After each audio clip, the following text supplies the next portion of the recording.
Laidoje papasakosime apie įvairialypę Adomo Brako asmenybę. Tai dailininkas, pedagogas, publicistas, Mažosios Lietuvos kultūrinio gyvenimo organizatorius ir aktyvus jo dalyvis. Susitiksime su Gintaru Grajausku, poetu, eseistu, dramaturgu, prozininku, dainų autoriumi ir atlikėju. Laida Kultūra Plius žiūrėkite netrukus.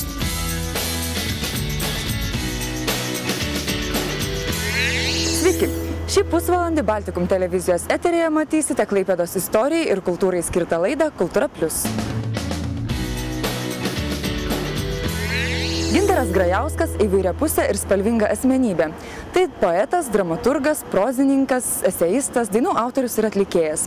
Kviečiu šiandien į pokalbį su Gintaru Grajausku. Gimė Gintaras Grajauskas Marijampolėje, tačiau augo ir gyveno Klaipėdoje, į kurią tėvai persikėlė dar tuomet, kai būsimam rašytojui buvo 7. Kadangi mano tėvas buvo savo laiku muzikos mokytojas, paskui vargonų derintojas, o mama buvo lietuvių literatūros mokytoja. Ir kažkaip automatiškai aš turėjau matyti šiokią tokią klausą ir balsą. Ir nuo pat mažens aš buvau taip, be didelės prievartos, bet ruošiamas matyti muziko gyvenimui. Ir pradžia buvo toj pačioj Marijampolėje, aš ten dainavau kažkokiam berniukų chore, o paskui Klaipėdoj buvo muzikos mokykla ir taip pat berniukų choras Gintarėlis. Tuomet, kai berniukų choro vadovas Albertas Rožė perėjo dirbti į Stasio Šimkaus konservatoriją, čia mokytis chorinio dirigavimo įstojo ir Gintaras Grajauskas. Po Šimkaus konservatorijos ten besimokydamas aš pradėjau po truputėlį grojinėti bosinę gitarą, dainuoti. Na ir pabandžiau įgyvendinti tokią savo svajonę, įstoti į džiazo katedrą, anuometinę estradinės muzikos katedrą. Man pavyko, aš ir baigiau. Pagal šią specialybę Gintarui Grajauskui teko nemažai darbuotis. Grojo bosinė gitara ir dainavo bliuzroko grupėje Kontrabanda bei džiazroko grupėje Rockefelleriai, su kuriomis išleido 6 albumus. Tada truputį viskas vyko kitaip. Tas grojimas buvo ne tiek kaip grojimas pats, bet tiesiog gyvenome taip. Ir grojome, ir trynėmės, ir dar visokio velnio, ir nežinau kaip. Dabar tikriausiai taip nebėra. Aš tiesiog kokių, 15-16 gal buvau.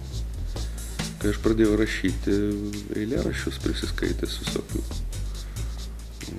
anais laikais prieinamų autorių, nuo prancūzų į rusų kalbą verstų Elvaro, Apolinero, Lorkos ir visokio kitokio. Ir man kažkaip labai padarė didelį įspūdį ir aš pradėjau rašinėti, bet tai neturėjo nieko absoliučiai bendra su dainų tekstais. Ir dainų tekstai atsirado vėliau, gerokai vėliau, jau Kontrabandos laikais. Tai yra visai kitas žanras, tai yra ne eilėraščiai, tai yra kaip tapyba ir taikomoji dailė, du visai skirtingi dalykai. Iš tų tokių oficialių tikrų eilėraščių, man atrodo, gal 1, gal 2 yra persikraustę į dainos tekstus, bet ir taip labiau kaip recitatyviniai. Pirmasis jauno rašytojo debiutas, eilėraščių rinkinys Tatuiruotė, pasirodė 1993 metais. Jauno žmogaus parašytos pirmosios knygos, jos dažnai yra tokios dar ne visiškai savo balsu tas kalbėjimas. Yra visokių įtakų, kurios kai kur labiau atpažįstamos, kai kur mažiau. Ir nežinau, ta knyga dabar aš ją kaip tik varčiau prieš kokį porą metų, pasižiūrėjau, kaip visą tai atrodo iš laiko distancijos.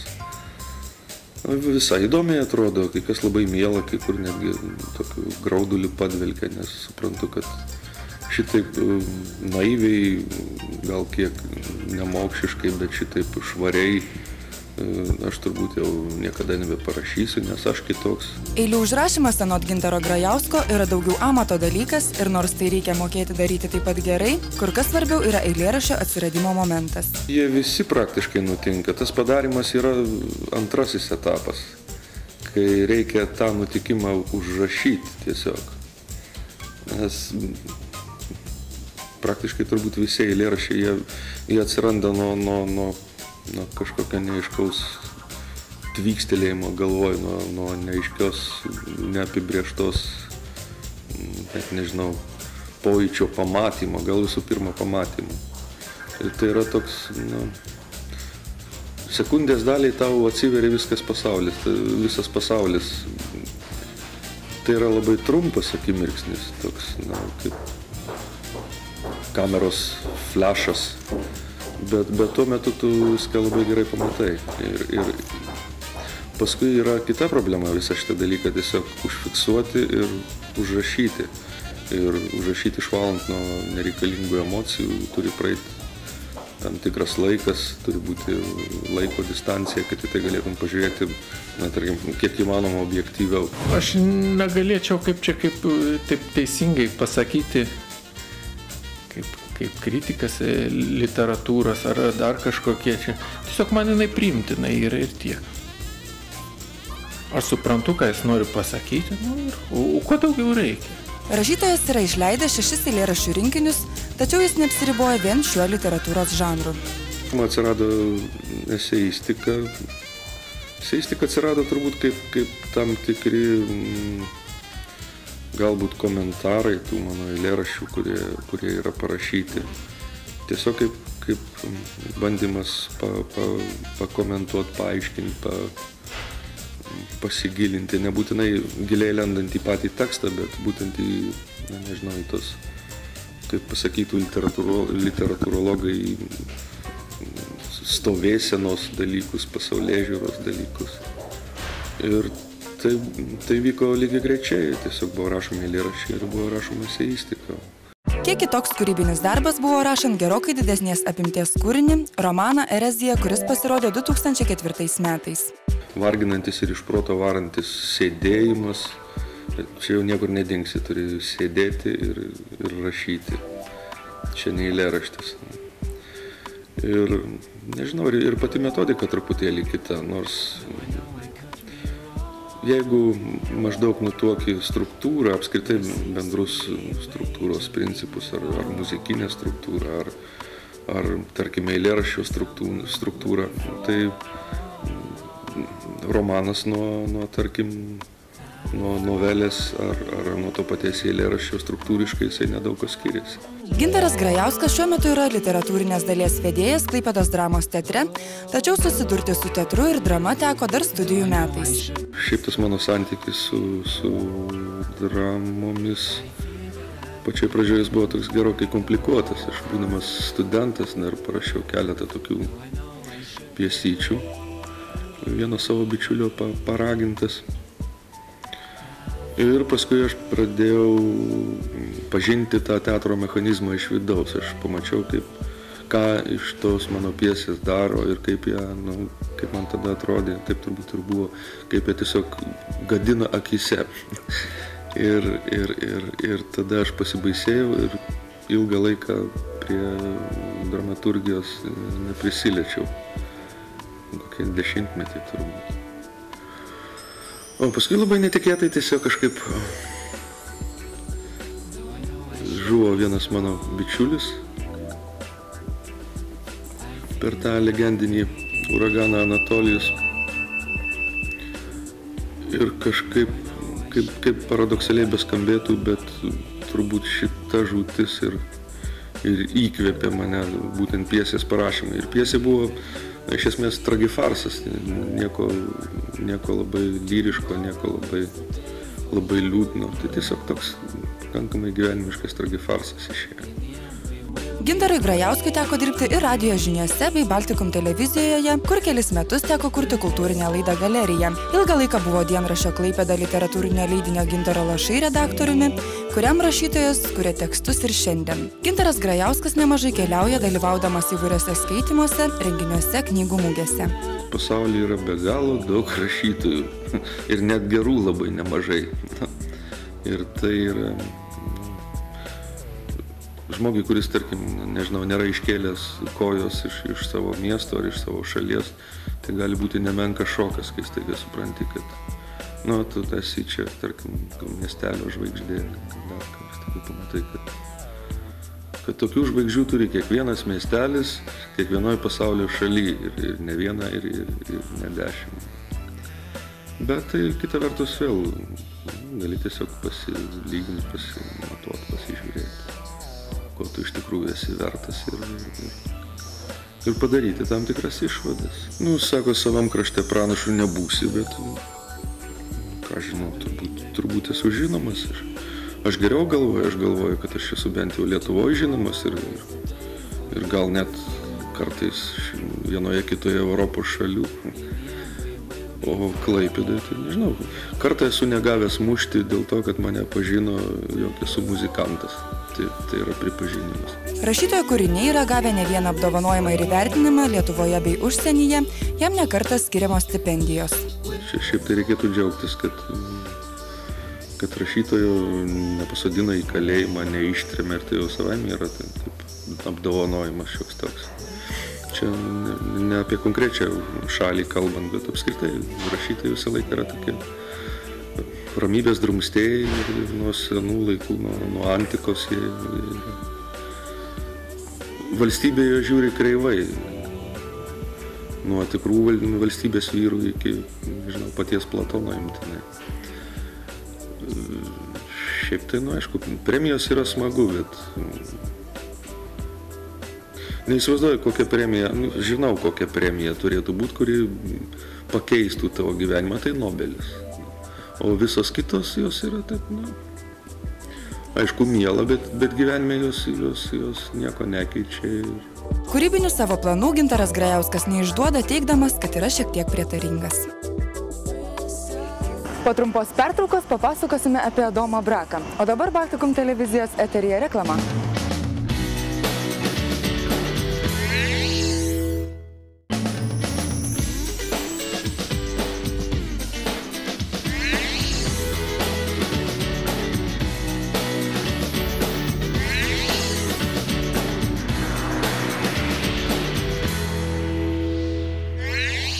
Šiandien laidoje papasakosime apie įvairialypę asmenybę Adomą Braką.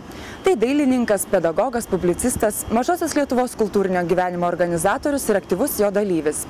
Visus jo nuveiktus darbus sunku ir išvardinti, todėl šiandien laidoje papasakosime apie aktualiausias ir svarbiausias šios asmenybės veiklas. Adomas Brakas gimė 1886 m. balandžio 5 d. Jankaičių kaime smulkių ūkininkų šeimoje. Sėkmingai išlaikęs egzaminus, pradėjo mokslus Tilžės gimnazijoje. Ten jis pirmą kartą susitiko Vydūną, kurio asmuo ir idėjos pakreipė visą jo gyvenimą, jis įsitraukė į lietuvių tautinę veiklą.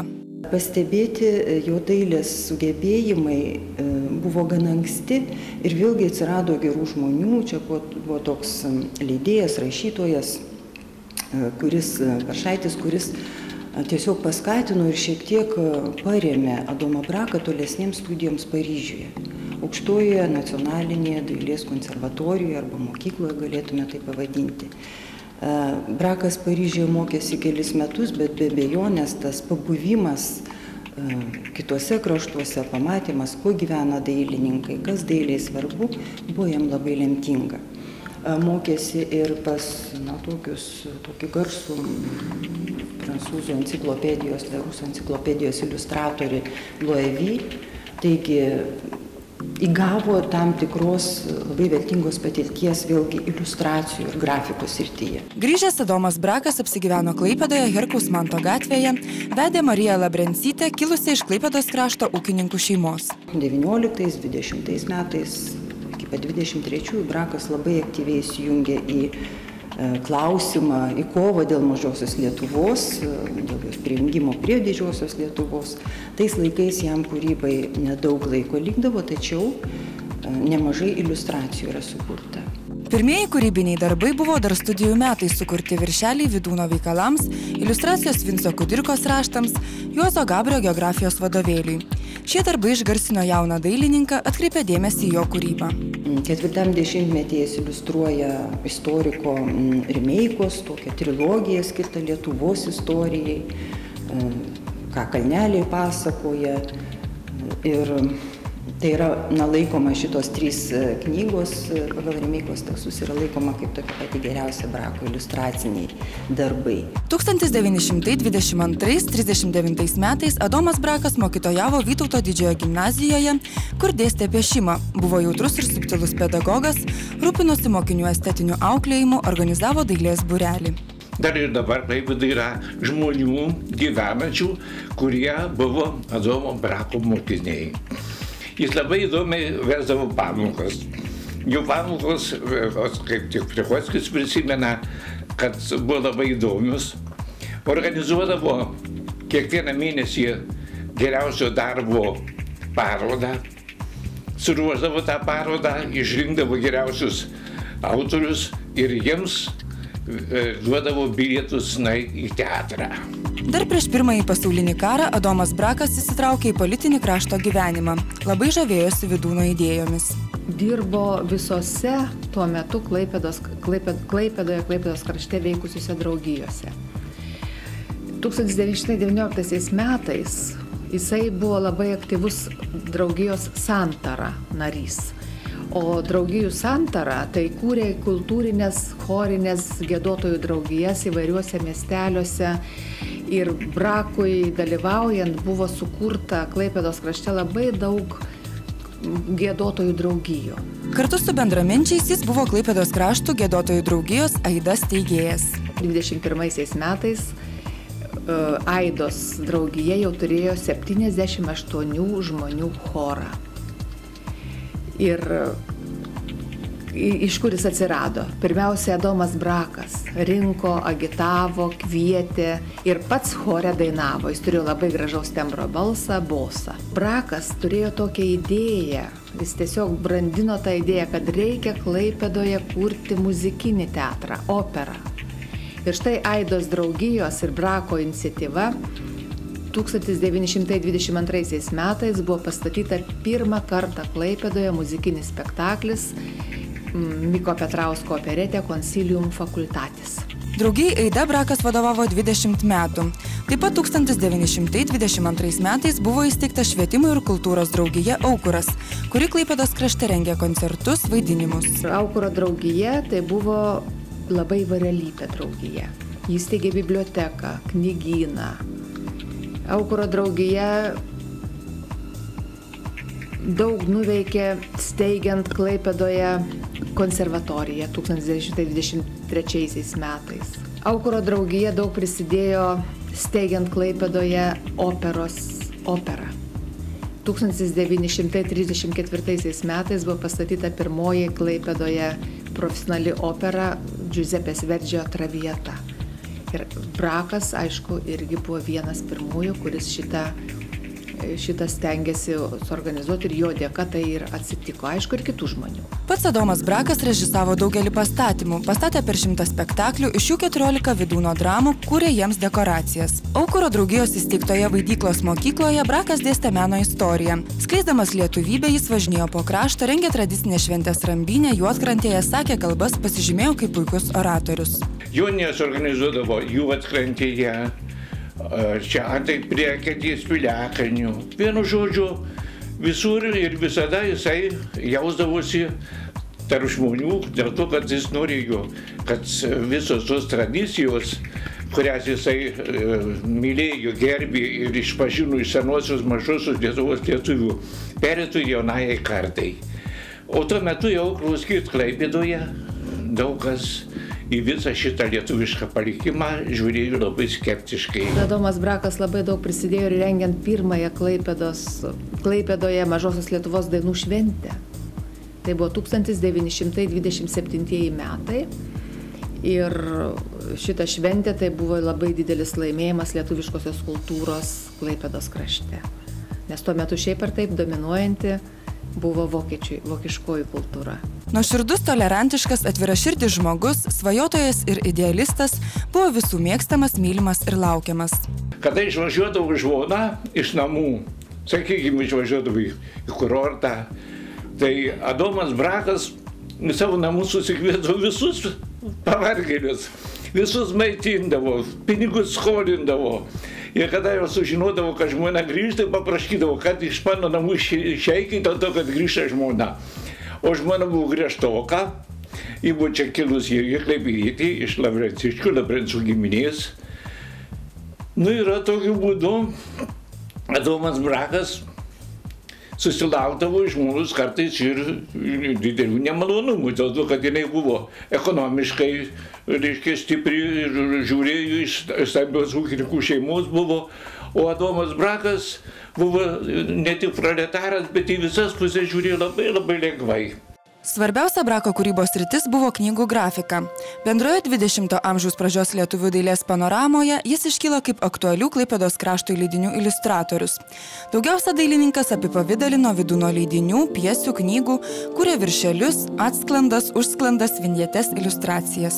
Šiek tiek daugiau prie dailės jis grįžta 40-metyje, tuo metu jau dirba ir Klaipėdos lietuvių gimnazijoje, iliustruoja, kuria grafikos darbus, peizažus, kompozicijas. Visur kartojasi ta pati tokia folkloriška padavimo, sakmių, vizijų tema.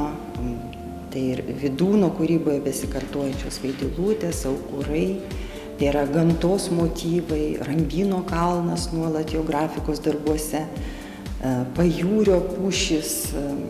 Dažnai kūrė grafikos darbus, kuriuose medžiai linksta nuo vėjo, atsilaiko prieš audras, tai yra tam tikra personifikacija visos veiklos, to gyvenimo ir tų pagrindinių interesų už tai, kad galų gale didžioji mažoji Lietuva susijungusi, kad jaunimą reikia auklėti lietuvišką dvasią. Pagal dailininko projektą buvo pastatytas paminklas 1923 m. sukilėliams miesto kapinėse. Adomas Brakas vertino lietuvių liaudies architektūrą, tyrinėjo ir piešė lietuviškų medinių namų dekoro elementus, ornamentiką, laikė jo svarbiu tautinio savitumo požymiu. Architektūros jis nesimokė specialiai, bet matyti, tai tikrai buvo gabus žmogus. Man tai didžiausią įspūdį padarė tai, kad tarp jo tremties darbų, tarp tų tokių menkų popierėlių sudėtų Brako byloje archyve buvo toks sąsiuvinis, kuriame jisai tiesiog mokyklinio sąsiuvinio puslapiuose projektavo, braižė tokią, taip jau vadintą alką Lietuvos jaunimui, kur turėtų būti, dabar mūsų dienų terminais kalbant, sakytume, būtų toks kaip kultūros centras jaunimui. Priminė dar 3-ame dešimtmetyje Brako projektuotą tokį muziejų, kuris turėjo stovėti Klaipėdos piliavietės teritorijoje. Vėlgi su bokštais, bokšteliais, su gynybinėmis sienomis. Pagėgių progimnazijos projektas yra labiau konstruktyvus. Tai yra jau tikrai to laikotarpio 3-ojo dešimtmečio būdingos tokios konstruktyviosios architektūros pavyzdys. Jis kartu tai darė su architektu, buvo gal labiau toksai kaip meninės dalies, pačios formos kūrėjas, bet šiaip pačiam pastatui tikrai nieko negalima prikišti, čia būtent Pagėgių progimnazijai. Tautinis, Lietuvių tautinis bankas, toks nedidelis pastatas, taip pat Pagėgiuose, jis jau labiau gal tos tokios gyvenamosios architektūros, labai tą lietuviškai namelį Brako projektuota yra panašus. Hitlerininkams okupavus Klaipėdos kraštą už veiklą prieš germanizavimo politiką Brakas buvo suimtas. Priverstas palikti Klaipėdą 1939 metais dailininkas persikėlė į Kauną. Dirbo Saulės gimnazijoje piešimo mokytoju. Po kurio laiko žmona su jaunesniu sūnu grįžo į Klaipėdą, kadangi čia jų buvo turtas, čia jie turėjo baldų fabriką, kinų teatras buvo, turėjo viešbutuką dar tokį, žmona jam vadovavo. Ir štai dabar, klausykite, Adomas Brakas 40-uosius metus sutiko labai palankiai. Jis vieną klaidą padarė. Jis įrašė, kada buvo anketos, užrašė, kad jis yra verslininkas. Ir žinot, šitas visas verslininkas jam buvo labai neigiamas dalykas. Verslininkas yra kaip kapitalistas, pramonininkas kažkoks. Ir visas šitas žodis, taip, kad jis 41 metais atsidūrė tremtyje. Jis buvo suimtas ir kartu su sūnumi Tautvydu ištremtas į Altajaus kraštą, Kamenio miestą. Ten dirbo teatro dekoratoriumi, vėliau Beisko valstybinėme teatre. Tremtyje piešė, tapė ir kūrė, kiek praskaidrindamas paskutinius metus. Iš tremties Brakas rašė žmonai laiškus, kuriuose atsispindi jo gyvenimo siekiai, svajonės, pasaulėjauta, atsiskleidžia tragiškas likimas žmogaus ir menininko, nepraradusio šviesaus tikėjimo gėriu ir ateitimi. Tremtyje piešė į tokius tautinių pobūdžio paveikslus, daugiausiai grafikos būdu. Ir dėjau visą į krūvą. Ir štai dabar klausykite Jojo Martin, pamačiusi visą šitą, paėmė ir išbarstė po Barnaulą. Ir sako, mano reiškia senis, mano vyro tėvas, užsiminėja antitarybinę veiklą. 1947 metais Brakas už antitarybinę agitaciją buvo nuteistas 10 metų kalėti. Nusilpęs ir apakęs, jis 1952 metų kovo 3 dieną mirė Barnaulo kalėjime. Kapo vieta nežinoma.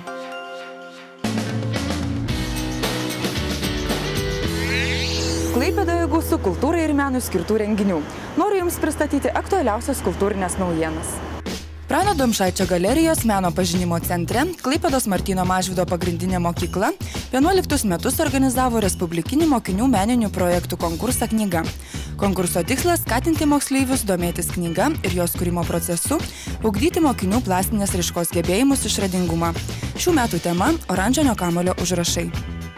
Klaipėdoje, Nidoje ir Šilutėje iki birželio 19 dienos vyks 13-osios Vokiečių kultūros dienos.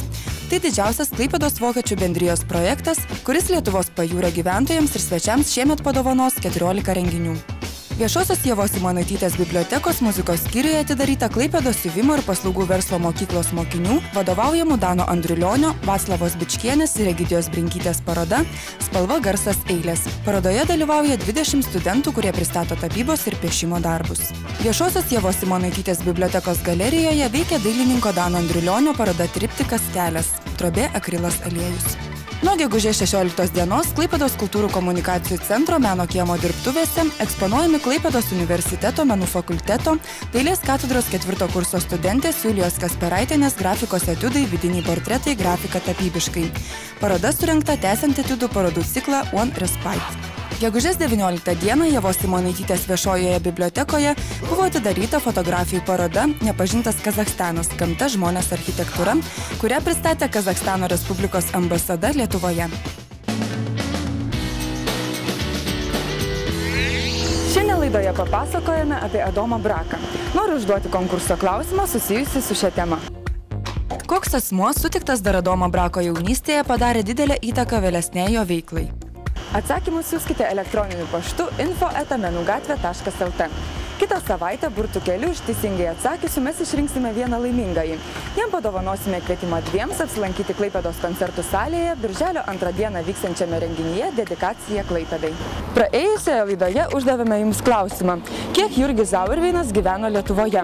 Į šį klausimą teisingai atsakė mūsų laidos žiūrovė Irinė Jodrytė. Šiandien su ja susitinkame ir koks yra teisingas atsakymas? Apie 25 metus.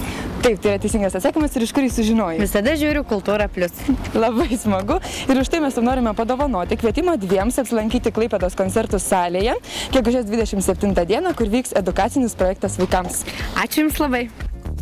Šios savaitės laidos nugalėtoja tapo Evelina Bertulytė. Sveikiname.